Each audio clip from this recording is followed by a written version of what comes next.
আমার সামনে কত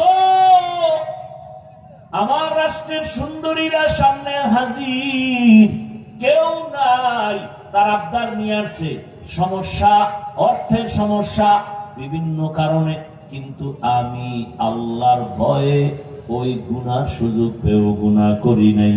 ওই বালক ডাক দিয়া বলে, আল্লাহর উপরে ভরসা করে আমি বলে দিলাম, আপনি বাদশাহ হারুন রশিদ পরিপূর্ণ জান্নাতি। সব আলেমের মাথা গরম, আমরা সবাই ব্যর্থ। এই 9 বছরের বালককে জবাব দিল। সব আলেম চিল্লায় বলে, বলো তোমার হাতে কি দলিল আছে? বলে, আমি মন গড়া বলি নাই, আল্লাহর কোরআনের আয়াত দিয়ে দলিল দিচ্ছি, শুনে নেন।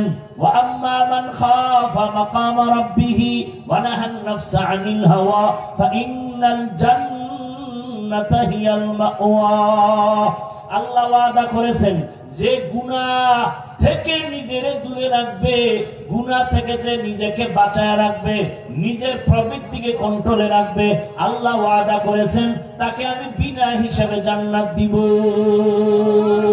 আর কে দারাত খৌফে হকদার দিল মাদাম জান্নাতুল মাওয়া দেহাত উতরা মাকাম। এরে আল্লাহর বান্দারা, সন্দীপের মুসলমান যুবক বাবা, ও বৃদ্ধ বাবাজি, ও পর্দার আড়ালের মা বোনেরা, সাহাবায়ে কেরামদের জীবনী কত করুণ। তারা ইচ্ছা করে গুনাহ করেন না, বরং তারা এত নেক আমল করেছেন, আল্লাহ খুশি হইয়া তাদেরকে জান্নাতের সুসংবাদ দান করেছেন। এরপরেও তারা কি পরিমাণ জীবন কান্নায় কাটায় দিলেন। রহমতের নবী আমার রাতের বেলা ঈশান নামাজের পরে ঘুমিয়ে গেলেন। হঠাৎ নবী তো ঘুমালে 2 চোখ মোবারক বন্ধ, তবে কলব ঘুমায় না। রহমতের নবী হঠাৎ ঘুমের মাঝে শুনে কান্নার আওয়াজ। মায়ার নবীর ঘুম ভেঙে গেল। সজাগ হইয়া নবী ঘর থেকে বের হয়েছেন। মাথার কিনারায় মসজিদে নববী। রহমতের নবী বের হইয়া তাকাইতেছেন এই রাতের বেলা, কে আমার মসজিদে গভীর রাতে কান্নার আওয়াজ।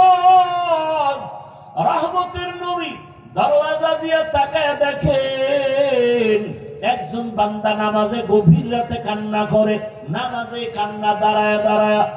নবী ভালো করে তাকায় দেখলেন সাধারণ কোন ব্যক্তি না, জান্নাতি 10 জন সাহাবাদের মধ্যে প্রথম আমার কলিজার আবু বকর নামাজে দাঁড়ায় দাঁড়ায় কান্না করতেছেন। নবী অপেক্ষা। আবু বকর নামাজ শেষ করে হঠাৎ বের হয়ে তাকায় দেখে রহমতের নবী দাঁড়ানো।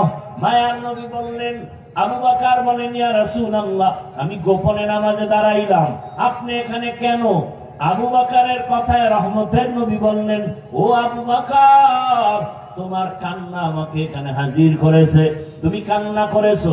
আরে নামাজের মধ্যে কান্নার কারণ কি? আবু বকর বলেন, একটা আয়াত আমাকে কান্নার মধ্যে ফেলে দিয়েছে। কি আয়াত? ইন্নাল্লাহা আশতারা মিনাল মুমিনিনা আনফুসাহুম ওয়া আমওয়ালাহুম বিআন্না লাহুমুল জান্নাহ। আল্লাহ বলেন, মুমিনের জান মাল আমি কিনে নিয়েছি, বিনিময়ে মুমিনের জান্নাত দিয়েছি। নবী বলেন, এরা খুশির কথা, এখানে কান্না কেন? আবু বকর বলেন, আমি তো গভীরে চিন্তা করেছি নবী। আবু বকরের তো চিন্তা অনেক গভীর। ইজা জাআ নাসরুল্লাহ, এই সূরা নাজিল হয়েছে, সাহাবায়ে কেরাম আনন্দ, কিন্তু আবু বকর চোখের পানি ছেড়ে কান্না করেন। জিজ্ঞাসা করা হয়, আবু বকর কাঁদো কেন? বলে, তোমার সুসংবাদ আর আনন্দের মধ্যে আমি তো কান্নার আওয়াজ দেখতেছি, কারণ রহমতের নবীর বিদায়ের সুসংবাদ এখানে আছে। নবী চলে যাবেন, আমার এই দিকে মন চলে গেছে কান্নার আওয়াজ। ও নবী, যদিও খুশির কথা, আল্লাহ মুমিনের জান মাল কিনে নিয়েছেন, মুমিনের জান্নাত দিয়েছেন। ও নবী, আপনি জানেন আমি একটা ব্যবসার দোকানদারি করি। আমার কাছে আজকে এক মহিলা আমার দোকানে আসিয়া বহুদিন আগের কিনা একটা কাপড় ফিরায় টাকা নিয়ে গেল। বিদায় বেলা বললাম, আম্মা জান, আপনি কাপড় ফিরায় দিলেন, তার কারণ কি? মহিলা বলে, তোমার দোকানের কাপড় আমার পছন্দ হয় নাই, আগেই দেওয়ার কথা, সময়ের কারণে আসতে পারি নাই, এখন দিয়ে চলে যাচ্ছি। ইয়া রাসূলুল্লাহ, আমার ভয় অন্তরে জমা হয়ে গেছে। হাসরের ময়দানের কথা আমার মনে পড়ে গেছে। যেই হাসরের ময়দানের কথা নবী আপনিই বলেছেন, এমন ভয়ঙ্কর হবে হাসরের মাঠ, যেই মাঠের মধ্যে নারী পুরুষ সবাই উলঙ্গ দাঁড়াবে। নবী আপনি তো বয়ান করে কেঁদেছেন, এত কান্না করেছেন আপনি। হাসরের মাঠ কত ভয়ঙ্কর হবে ইয়া রাসূলুল্লাহ, আপনিই বলেছেন নারী পুরুষ সব উলঙ্গ দাঁড়াবে। আল্লাহর নবী আপনিই বলেছেন হাসরের ময়দান এতটা ভয়ঙ্কর হবে, কেউ কারো দিকে তাকাবার পর্যন্ত হুঁশ হবে না। অন্যদিকে আবার আল্লাহ হাসরের মাঠ কায়েমের পর অর্ডার করবে, রে সূর্য কাছে নেমে আসো, যত তাপ তুমি জমিনে ছেড়ে দাও। সূর্যের এত গরম, সূর্যের গরমে মাটির জমিনটা তামা হয়ে যাবে, মানুষগুলো ছটফট করবে, কলিজা ফাটা কান্না।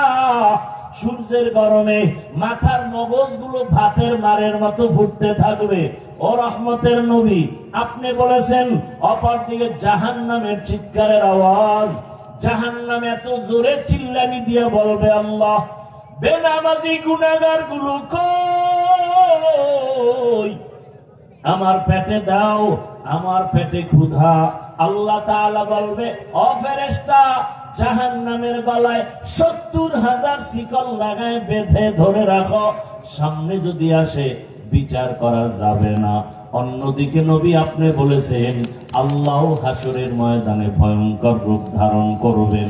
আল্লাহ তাআলা হাসরের আদালত কায়েম করে এমন একটা রাগান্বিত আওয়াজ দিবেন, কুদরতি আওয়াজ, লিমানিল মুলকুল ইয়াউম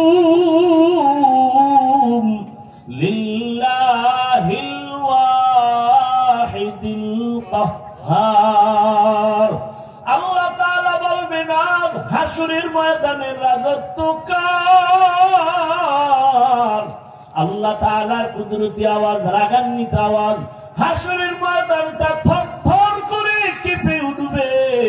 ও বেনামাজি বাবারা, ও দাড়ি কামানেওয়ালা বাবারা, আল্লাহর আদালত থেকে কই পালায় যাবি? আজরাইলের হাতে তো ধরা পড়তেই হবে রে বাবা। দুনিয়াটা কিছুই না, আল্লাহর কোরআন সত্য, নবীর কথা সত্য, হাসরের ময়দানের ঘটনাও সত্য। আল্লাহ পাকের হুঙ্কারে হাসরের ময়দানটা এমন অবস্থা হবে, নবী নিজেই বলেন যে নবীরা কোনো গুনাহ নাই, তারাও কান্নায় বেকারার হয়ে যাবেন।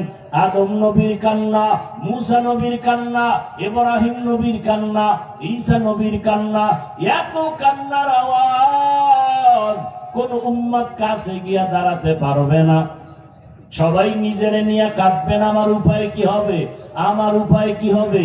ঈসা নবী কাঁদবেন, আমার উপায় কি হবে। মুসা নবী কাঁদবেন, আমার উপায় কি হবে। আম্মা জান আয়েশা বর্ণনা করেন, রহমতের নবীকে আমি জিজ্ঞাসা করলাম, ইয়া রাসূলুল্লাহ, তখন আপনি কোথায় থাকবেন?